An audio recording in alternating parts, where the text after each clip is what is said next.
अगर आप मोटे हैं तो लोग कहते हैं कि ये खाता बहुत है, और अगर आप वेट लूज कर लेते हैं तो लोग कहते हैं हाय हाय बीमार है क्या। अगर आप किसी पार्टी में ढंग के कपड़े पहन के चले जाएं, अच्छे से तैयार होकर चले जाएं, तो लोग क्या कहते हैं, देखो कितना शो ऑफ करता है। और अगर आप सिंपल कपड़े पहन के चले जाएं तो लोग कहते हैं बेचारे के पास कपड़े ही नहीं है ढंग के पहनने के लिए। अगर आप सीरियस रहते हैं तो लोग कहते हैं देखो कितना बोरिंग है। और अगर आप मजाक करते रहते हैं तो लोग कहते हैं इमेच्योर है। अगर आप सिंगल रहते हैं तो लोग कहते हैं बेचारे के जीवन में कोई है ही नहीं। और अगर आप रिलेशनशिप में आ जाते हैं तो लोग कहते हैं पढ़ाई लिखाई में मन लगता कहाँ है इसका आजकल।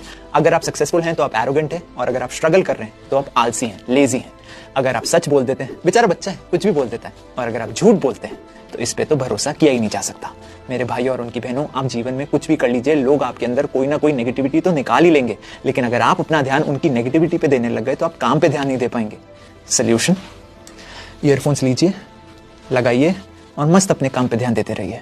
बिकॉज कुछ तो लोग कहेंगे, लोगों का काम है कहना।